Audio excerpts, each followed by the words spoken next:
You say you are afraid. You say the world is too big and you are too small. You say you cannot make a difference. It feels like you are walking alone in a dark room.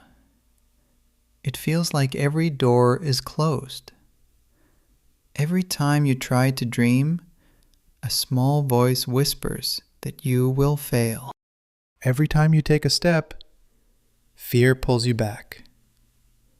But what if I tell you a secret?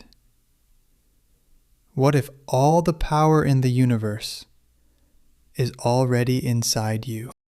Yes, right now, inside your heart.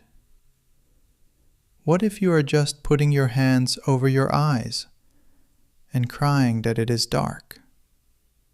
Today, we will travel back in time.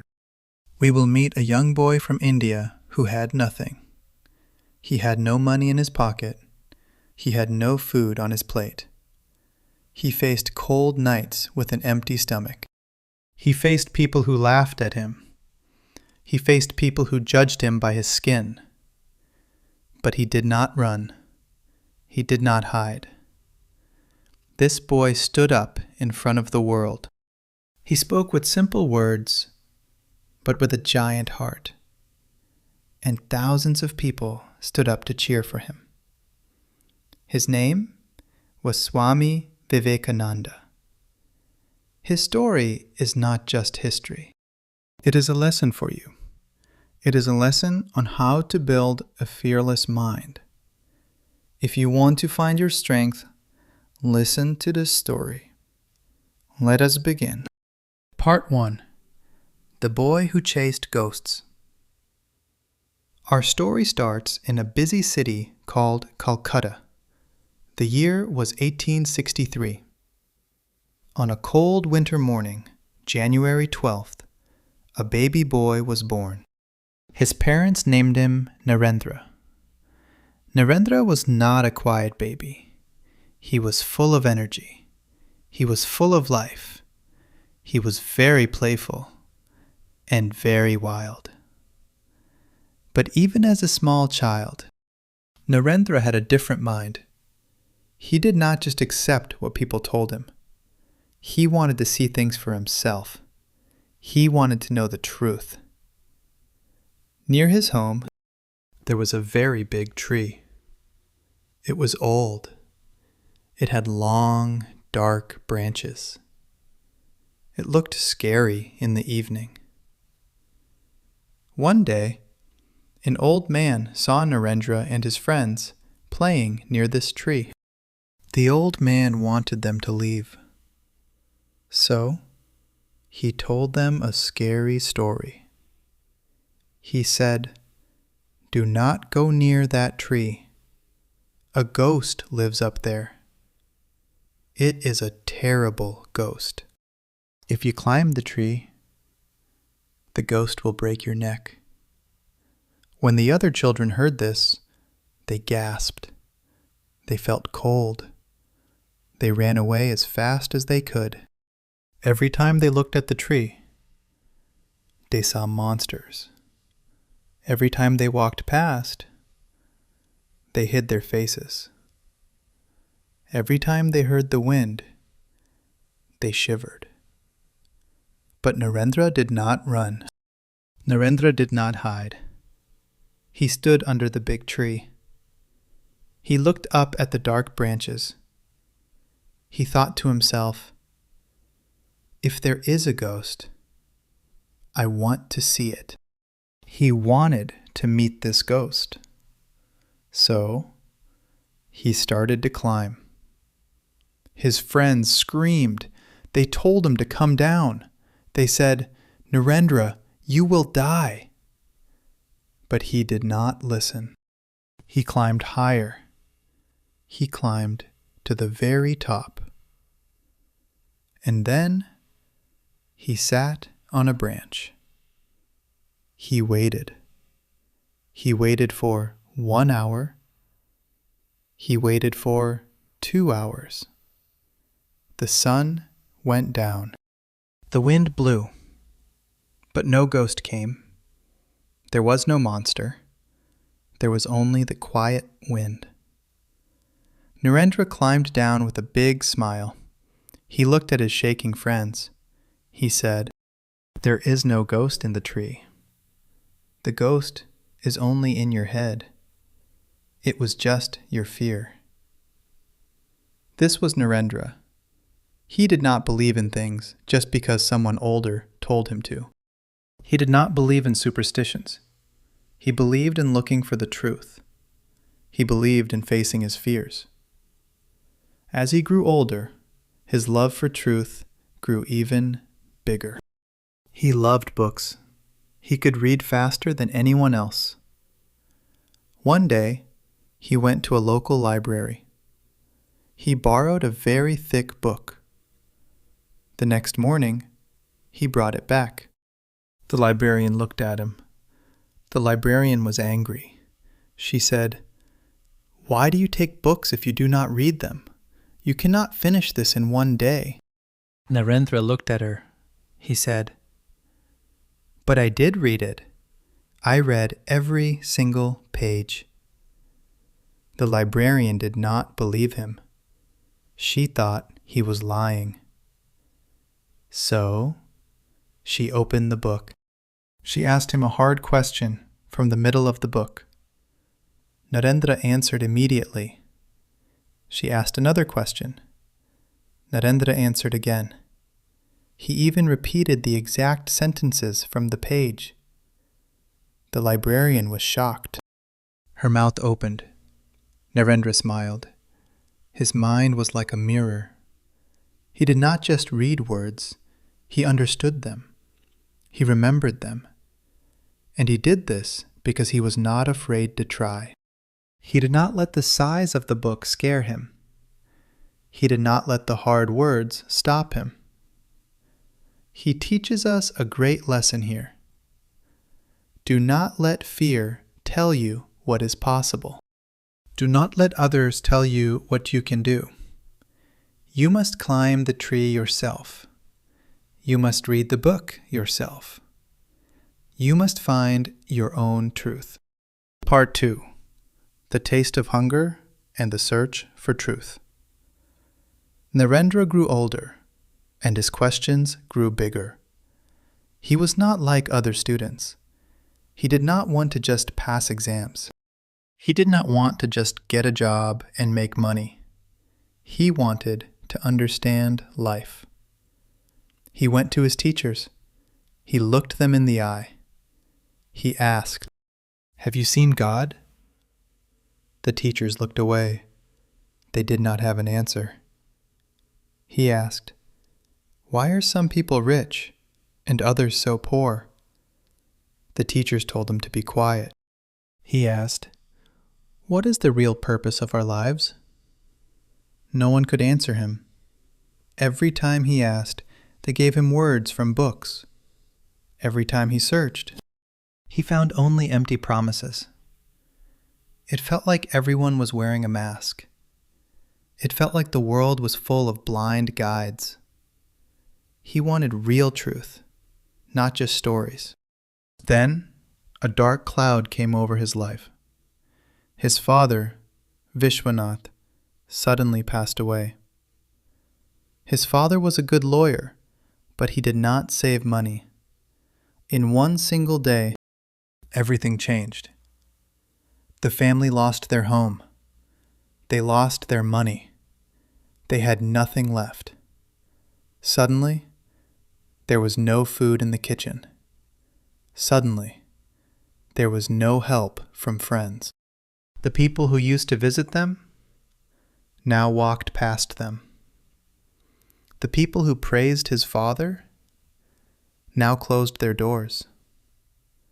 It feels terrible to be hungry. It feels like a fire in your stomach. But it feels much worse to see your mother hungry.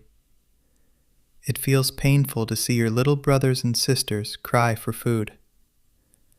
Narendra saw this pain every day. He wanted to help, but he had no job. He walked the streets of Calcutta looking for work. The sun was hot. His feet were sore. His stomach was completely empty. But when he returned home, he did something beautiful. He did not want his family to feel bad. He did not want them to share their small food with him. So, he stood at the door. He put a big smile on his face. He told his mother, "I have already eaten with my friends." He said, "My stomach is full." He said, "Please, eat without me." Then, he walked outside. He sat under the cold night sky. He held his empty stomach. He drank water to quiet the hunger. He smiled through his tears. Every time he lied, his heart broke. Every time he smiled, he saved his family. This was his sacrifice. This was his love. You say you are going through hard times. You say you have no money. You say life is unfair. But look at Narendra. He did not complain. He did not blame the world. He used the pain to grow stronger. He learned that true strength is not about showing off. True strength is about what you can carry for others. It is about smiling when you are in pain, just to protect the people you love. He learned that hunger of the body is hard, but hunger of the soul is harder. He still needed his answers. He still needed to find the truth. And soon, his search would lead him to a very special man. Part 3. The Master Who Saw God. Narendra was tired of words. He was tired of long speeches. He was tired of books that did not give real peace. Every time he asked a question, people gave him a complicated answer. But his heart wanted something simple. His soul wanted something real. One day, a friend told him about a man. This man lived in a small temple by the river. His name was Sri Ramakrishna. He was not a rich priest. He did not wear expensive clothes. He did not have high university degrees. Some people said he was mad. Others said he was a holy man who knew the secrets of the universe. Narendra decided to visit him. He wanted to test this man. He wanted to see if this was another fake guide. Narendra walked into the small room. He saw Sri Ramakrishna sitting on the floor. The man looked so simple, like a child. He had a warm smile on his face. Narendra did not waste time with polite talk.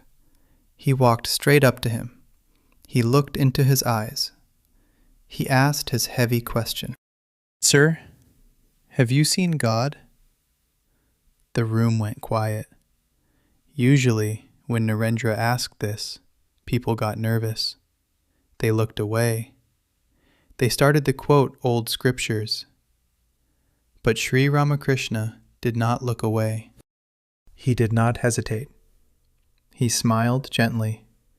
He said, "Yes, my child. I have seen God.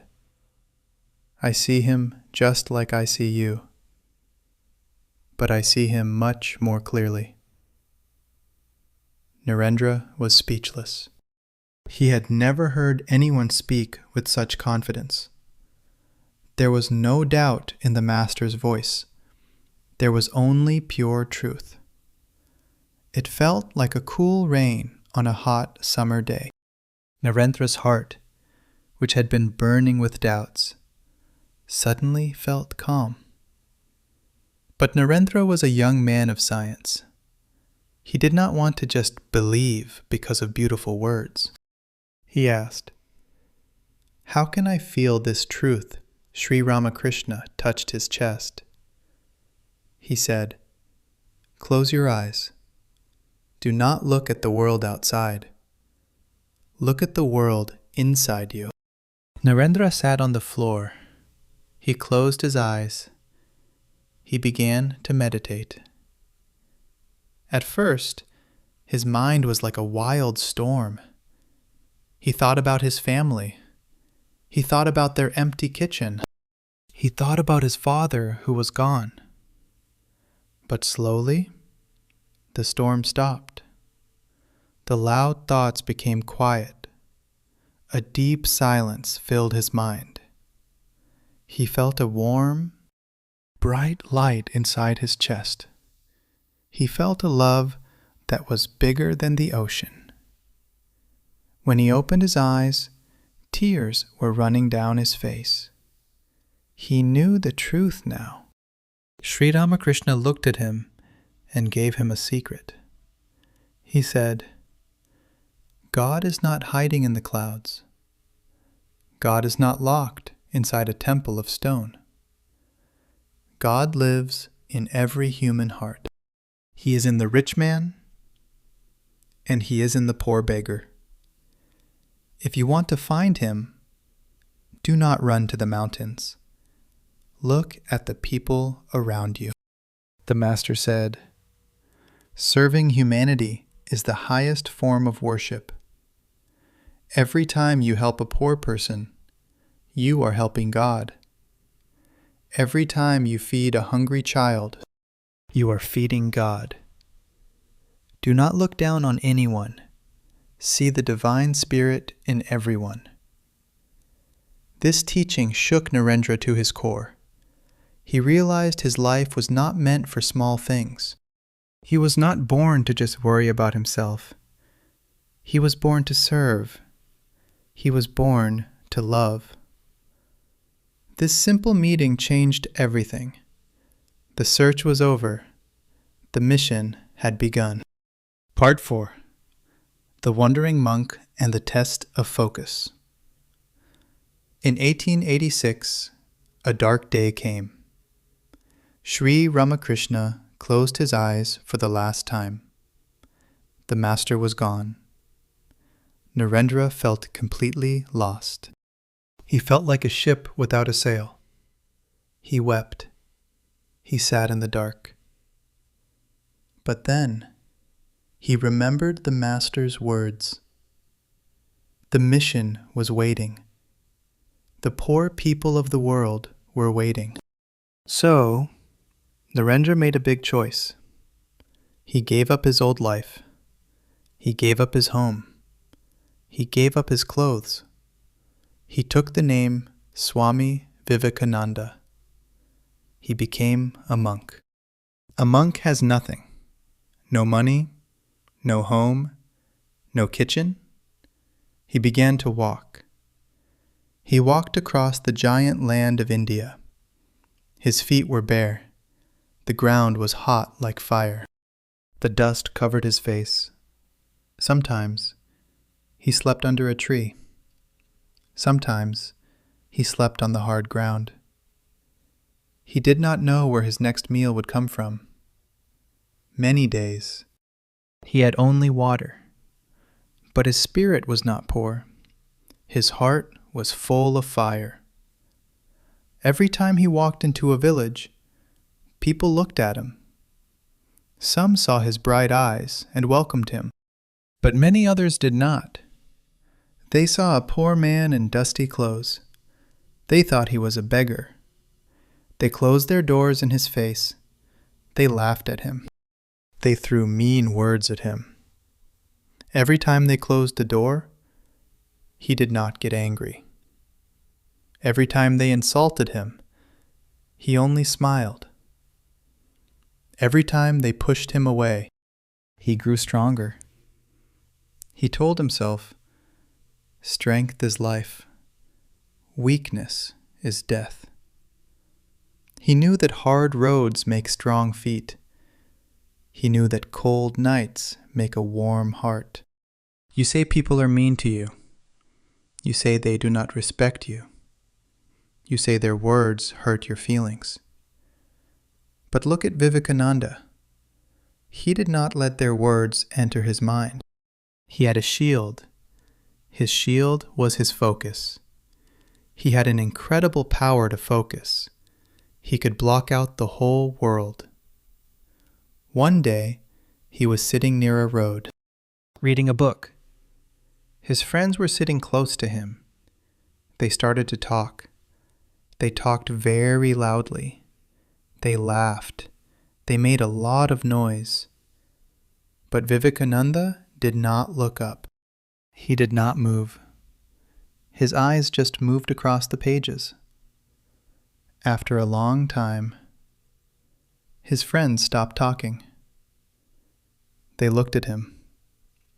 They said, "Narendra, did we disturb you? We are sorry for the noise." Vivekananda looked up. He looked surprised. He said, "Did you say something? I did not hear any noise. I was inside the book." His friends could not believe it, but it was true. When he did something, he did it with his whole soul. He did not leave any room for distractions. This focus made him beautiful. It made him shine. As he traveled, people started to notice him. They saw his handsome face. They saw his brilliant mind. One day, a very wealthy woman came to him. She was rich. She was beautiful. She looked at his simple monk clothes. She said, "You are so brilliant. You are so handsome. Why do you live like this? Will you marry me? I can give you a rich life." Vivekananda smiled. His smile was calm. He said, "I am sorry. I am already married." The woman was shocked. She asked, to whom he said, "I am married to truth and knowledge. My life belongs to my mission. Nothing can pull me away." The woman stood in silence. She did not feel angry. She felt deep respect. She saw a man who could not be bought. She saw a man who could not be distracted. You say you cannot focus. You say your phone is always ringing. You say your mind is always jumping from one thing to another. Every time you try to study, you look at your screen. Every time you try to work, you think about something else. But Vivekananda teaches us a great lesson. If you want to achieve greatness, you must learn to block out the noise. You must close the doors of your mind to the outside world. You must become like a laser. A laser does not spread its light. It focuses on one single point, and it can cut through steel. Your mind can do the same. Put your whole soul into what you are doing right now. Leave everything else behind. This is the secret to a strong life. Part 5. The Voice That Shook America. A massive door was about to open, but the path to it was covered in thorns. The year was 1893. An invitation arrived from a faraway land. It was for a great meeting in a city called Chicago, in America. Religious leaders from all over the world were coming. They wanted to talk about God, about faith, and about truth. Vivekananda knew this was his chance. He wanted to share the ancient wisdom of India with the world. But there was a giant wall in his way. He had no money. He did not even have enough to buy a loaf of bread, let alone a ship ticket. He was just a wandering monk with a wooden bowl. But his followers did not let him give up. They loved him. They believed in his vision. They went from house to house. They collected small coins. They bought him a ticket. They gave him warm clothes. With their love in his heart, he boarded the giant ship. The journey across the ocean was long and painful. The wind was freezing. The water was rough. On the ship, people looked at him with cold eyes. They saw his dark skin. They saw his strange clothes. They did not want to sit near him. Some even said mean things to him. But Vivekananda did not get angry. He remained calm. One day, a traveler on the ship saw him smiling after someone had insulted him. The traveler was confused. He asked, "Why are you so kind to people who hurt you?" Vivekananda smiled gently. He said, "My mother taught me a beautiful lesson. She said a knife can be used in two ways. You can use it to harm someone, or you can use it to help someone. I choose to use my words like a healing hand, not like a sharp knife. My words are here to heal, not to hurt." When the ship finally arrived in America, the challenge grew even bigger. Chicago was cold. The wind cut through his clothes. He did not know anyone. He had no address. He had very little money left. When he walked down the street, people stared at him. They laughed at his saffron robes. They laughed at his turban. Some hotels refused to give him a room because of his skin color. He had to sleep inside a cold wooden box at the train station. He was shivering. He was hungry. But he did not cry. He did not complain. He knew that the darkest part of the night comes just before the sunrise. Then, the big day arrived. It was the 11th of November, 1893. The great hall was magnificent. It was filled with thousands of people. There were famous scholars, powerful leaders, and brilliant thinkers. The atmosphere was serious. Every speaker walked up to the stage with a thick pile of papers. They had written down every word. They read their speeches with formal, cold voices. But Vivekananda had no papers. He had no written speech. He had no notes in his pocket. He only had his trust in the truth. He only had his love for the people. When his name was called, he stood up. His heart was beating fast, but his face was calm. He walked to the center of the stage. He looked at the thousands of faces looking back at him. He took a deep breath, and then he spoke. He said, "Sisters and brothers of America." The moment those words left his mouth, something magical happened. It was like a lightning bolt hit the room. The cold, formal atmosphere melted away. The entire crowd stood up. They started to clap. They started to cheer. The sound was like thunder. It did not stop for 1 minute. It did not stop for 2 minutes. People had tears in their eyes. They had never heard a speaker call them sisters and brothers. Other speakers called them ladies and gentlemen, but Vivekananda called them family. He did not speak to impress. He spoke to connect. When the clapping finally stopped, he shared his message of unity.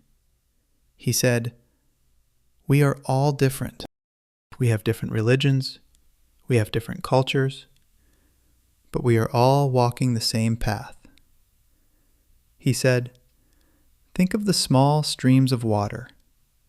They start in different mountains. They flow through different lands. But in the end, they all pour into the same giant ocean." It is the same with us. All our different paths lead to the same truth. He warned the world about the danger of hatred. He said that fighting over religion only brings darkness. He called for love, for peace, and for respect. He spoke for over 2 hours. The audience sat in complete silence, hanging on his every word. They were spellbound. They had never heard anything so beautiful. By the time he sat down, the poor monk from India had changed the world. He was no longer a stranger. He was a global hero. His voice had shaken the Western world, not with anger, but with love. Part 6. The Final Lessons. After the great speech in Chicago, Swami Vivekananda did not rest. He traveled all over America. He gave lectures in many cities. Everywhere he went, huge crowds came to hear him. They wanted to drink from his well of wisdom. He spoke about simple things. He spoke about loving others. He spoke about believing in yourself. One cold evening, he was walking in a park. The wind was biting. He saw a poor man sitting under a tree. The man had no warm clothes. He was shivering from the cold. His body was shaking. Without thinking for a second, Vivekananda stopped. He took off his own warm shawl. It was a beautiful, soft shawl. He put it gently around the poor man's shoulders. He said, "You need this more than I do." The man looked up with tears in his eyes. Vivekananda did not wait for thanks. He just walked away with a smile. His greatness was not just in his words. His greatness was in his kind heart. He lived what he preached. In 1897, he decided to return to India. His homeland was waiting. When his ship docked, thousands of people were there. They threw flowers, they cheered his name, they saw him as a hero. But when Vivekananda looked at his country, his heart broke. He saw so much poverty. He saw people who had lost their hope. He saw people who were living in fear. He did not want them to worship him. He wanted them to wake up. He stood before a giant crowd. His voice was like thunder. He said, "Arise, awake, and stop, not until the goal is reached." This was not just a sentence. It became a fire in the hearts of the youth. He told them, "You are the creators of your own destiny. Do not sit and cry. Stand up, be strong, and take responsibility." He believed that real education was the key, but he did not mean just passing exams. He did not mean just getting a piece of paper. He said, education is showing the perfection that is already inside you. You are already perfect. You just need to find it. Let us look closely at his 4 greatest lessons for a strong life. First, focus on the present. He said, do one thing at a time. And when you do it, put your whole soul into it. Do not think about yesterday. Do not worry about tomorrow. Just be here, right now. Second, welcome your problems. He said, in a day when you have no problems, you can be sure you are on the wrong path. Problems are not walls. Problems are steps to make you climb higher. They make you grow. Third, be fearless. He repeated this every single day. Strength is life. Weakness is death. If you are afraid, you are already half dead. If you are brave, nothing can stop you. Fourth, keep learning. He said, learn as if you will live forever. Every day is a new school. Every person you meet is a teacher.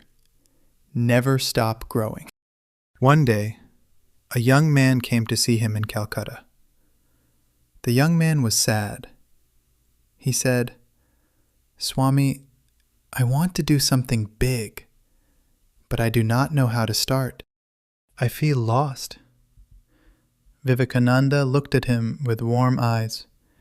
He gave him a simple secret. He said, take up one idea. Make that one idea your life.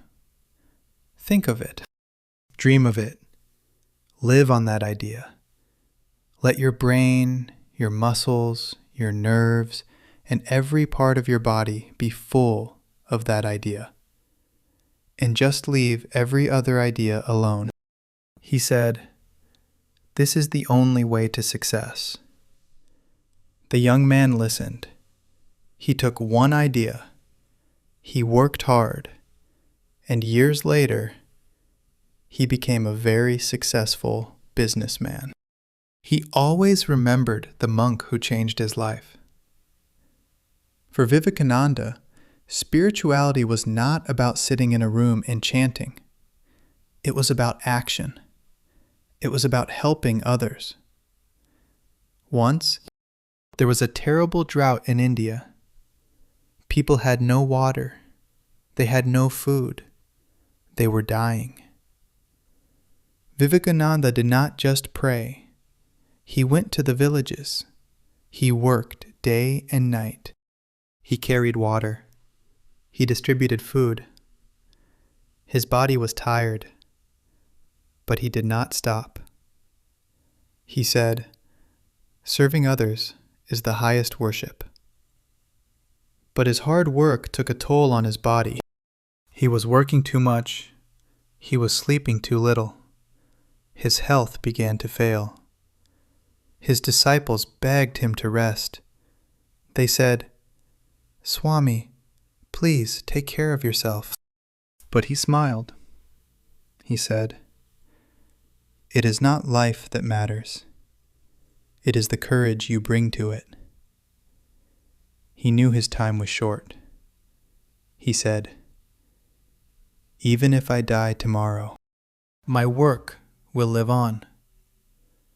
On the 4th of July, 1902, he knew the end was near. He was only 39 years old. He was so young. But his work was complete. He sat in his room. He closed his eyes. He began to meditate deeply. He told his disciples, be strong, be fearless, and serve others. Then he peacefully left his body. He was gone, but his light remained. He left a fire that still burns today. Now, let us bring the story back to you. You are listening to these words for a reason. Maybe you are facing a very hard choice today. Maybe you feel like the dark tree in your life is too scary. Maybe you feel like you do not have enough strength to climb it. But remember what the great monk said. All the powers in the universe are already yours. They are not somewhere far away. They are inside your own heart. You do not need to look outside for strength. You do not need to wait for someone else to save you. We are the ones who have put our hands before our eyes. And then we cry that it is dark. It is time to take your hands away. It is time to open your eyes and see the light. You have a fire inside you. You have a mind that can achieve incredible focus. You have a heart that can love and a soul that can serve. Do not let fear decide your path. Do not let the small minds of others stop your giant journey.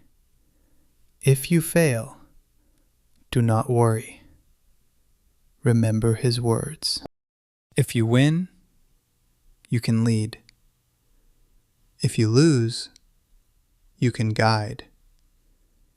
Every mistake is just a lesson to make you stronger. Every cold night is just a test of your determination. So, what is your one idea today? What is the one dream you want to make real? Take that one idea, dream of it, breathe it, let it fill your brain, your muscles, and your soul. Leave all other distractions behind. You are the maker of your own destiny. Stand up, be strong, be fearless, and go make a beautiful difference in this world. Thank you for listening to this story. If this message gave you strength, please share it with someone who needs it today. Keep walking your path and never stop until your goal is reached.